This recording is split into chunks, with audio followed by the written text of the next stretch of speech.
नमस्कार, आप देख रहे हैं डीडी न्यूज का ये विशेष बुलेटिन। मैं हूं आपके साथ भावना नैयर और मेरे साथ है मेरी सहयोगी मनीषा, जो आप तक सांकेतिक भाषा में खबरें प्रस्तुत करेंगी। शुरुआत सुबह की सुर्खियों के साथ। म्यांमार के राष्ट्रपति आज से भारत यात्रा पर। बोधगया में महाबोधि मंदिर में करेंगे दर्शन। शाम को दिल्ली में विदेश मंत्री से करेंगे मुलाकात।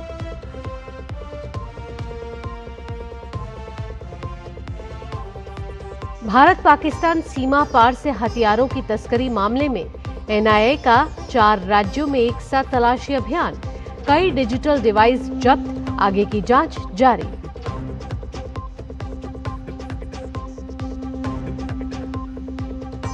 भगवान बुद्ध के प्रमुख शिष्यों के पवित्र अवशेष मंगोलिया के उलान बटार के लिए रवाना। बौद्ध परंपरा के संदेश के साथ मंगोलिया में आयोजित होगी प्रदर्शनी।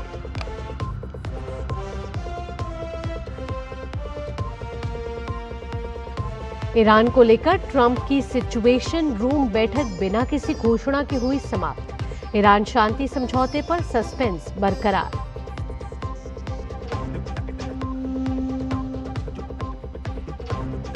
और सिंगापुर ओपन में भारत की डबल चुनौती। मेंस डबल्स में सात्विक चिराज और मिक्स्ड डबल्स में ध्रुव तनीषा आज सेमीफाइनल में उतरेंगे।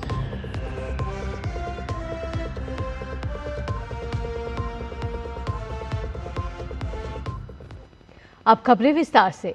म्यांमार के राष्ट्रपति यू मिन आंग ह्लांग प्रधानमंत्री नरेंद्र मोदी के निमंत्रण पर आज से भारत की आधिकारिक यात्रा पर रहेंगे। राष्ट्रपति के साथ कई कैबिनेट मंत्री, वरिष्ठ अधिकारी और व्यापारिक प्रतिनिधिमंडल भी होगा। आज सुबह वे महाबोधि मंदिर और सुजाता मंदिर जाएंगे। आज शाम को वे दिल्ली पहुंचेंगे और विदेश मंत्री डॉक्टर एस जयशंकर से मुलाकात करेंगे। 1 जून को प्रधानमंत्री नरेंद्र मोदी के साथ नई दिल्ली में उनकी बैठक होगी। इस दौरान दोनों देशों के ऐतिहासिक और सांस्कृतिक संबंधों को और मजबूत बनाने पर चर्चा होगी। इसके अलावा म्यांमार के राष्ट्रपति एक व्यापार फोरम में भी भाग लेंगे। अगले दिन 2 जून को वे मुंबई जाएंगे, जहां वे व्यापार और उद्योग से संबंधित कार्यक्रमों और साइट विजिट में शामिल होंगे। म्यांमार भारत की नेबरहुड फर्स्ट, एक्ट ईस्ट और महासागर नीतियों के हिसाब से अहम है। म्यांमार के राष्ट्रपति के इस दौरे से दोनों देशों के संबंधों को और अधिक मजबूती मिलने की उम्मीद है।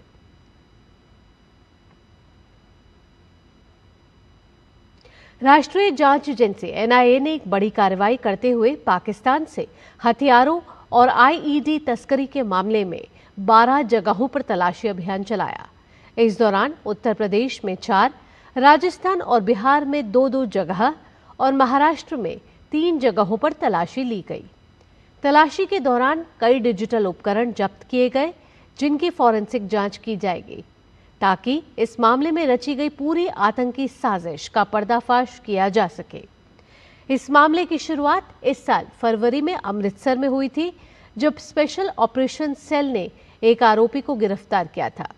उसके पास से आईईडी, विदेशी निर्मित पिस्तौल और कारतूस बरामद हुए थे। जांच में पता चला कि इस तस्करी का मकसद पंजाब, दिल्ली और अन्य हिस्सों में आईईडी हमले करना था। एनआईए अब सीमा पार और देश के अन्य हिस्सों में शामिल अन्य संदिग्धों की पहचान कर रही है। भगवान बुद्ध के प्रमुख शिष्यों अरहंत सारिपुत्र और अरहंत महामोगलान के पवित्र अवशेष शुक्रवार को अपनी यात्रा के अगले चरण के तहत गुवाहाटी से मंगोलिया की राजधानी उलान बटार के लिए रवाना हो गए। प्रस्थान से पहले असम के राज्यपाल लक्ष्मण प्रसाद आचार्य ने गुवाहाटी के बोरझार वायुसेना स्टेशन में अवशेषों के दर्शन किया।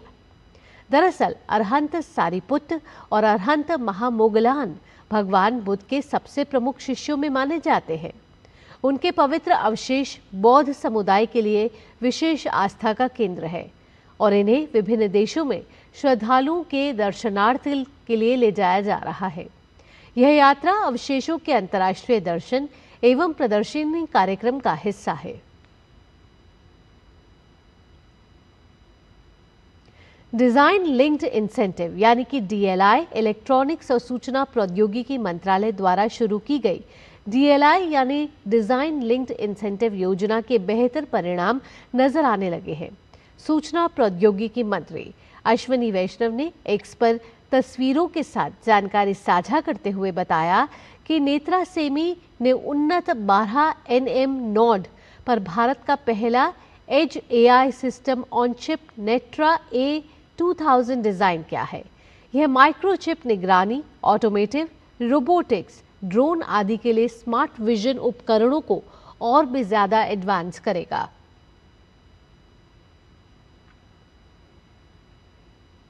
पश्चिम एशिया में अमेरिका और ईरान के बीच बढ़ी तनातनी कम होती दिख रही है। दोनों देशों के बीच तैयार किए गए प्रारंभिक समझौते मसौदे पर सहमति बनने के संकेत मिले हैं और अब अंतिम फैसला अमेरिकी राष्ट्रपति डोनाल्ड ट्रंप और ईरान के शीर्ष नेतृत्व की मंजूरी पर टिका है। इससे पहले ट्रंप ने व्हाइट हाउस के सिचुएशन रूम में राष्ट्रीय सुरक्षा सलाहकारों के साथ बैठक कर मसौदे पर अंतिम निर्णय लेने की बात कही। ट्रंप ने ट्रुथ सोशल पर कहा कि हॉर्मुज को बिना किसी बाधा और टोल के जहाजों की आवाजाही के लिए तुरंत खोला जाना चाहिए। ट्रंप ने दावा किया कि अमेरिकी नौसेना ने कई समुद्री बारूदी सुरंगों को निष्क्रिय किया है और अब अमेरिकी नौसैनिक नाकाबंदी हटाई जा रही है। साथ ही ईरान को अल्टीमेटम दिया कि वह कभी परमाणु हथियार नहीं बनाएगा। फिलहाल ईरान ने परमाणु मुद्दे पर किसी तरह के समझौते से इनकार किया है।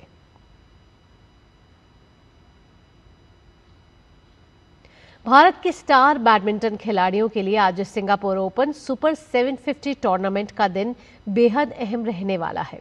पुरुष युगल में भारत की स्टार जोड़ी सात्विक साईराज रंकीरेड्डी और चिराग शेट्टी सेमीफाइनल मुकाबले में दक्षिण कोरिया के मजबूत खिलाड़ियों सियो सेयोंग जाए और किम वान को का सामना करेंगी। भारतीय जोड़ी ने क्वार्टर फाइनल में शानदार प्रदर्शन करते हुए अंतिम 4 में जगह बनाई है और अब उनकी नजर फाइनल का टिकट हासिल करने पर होगी। वहीं मिक्स डबल वर्ग में भी भारत की उम्मीदें कायम हैं। ध्रुव कपिला और तनिषा क्रास्टो की जोड़ी सेमीफाइनल में जापान की साइका होबारा और युइची शिमोगामी से भिड़ेगी।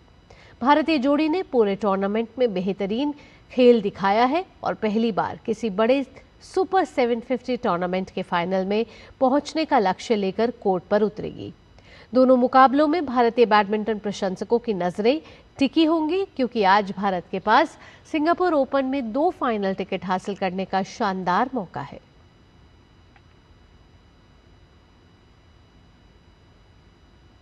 इसी के साथ इस बुलेटिन में इतना ही। मुझे, मनीषा और पूरी टीम को दीजिए अनुमति। नमस्कार।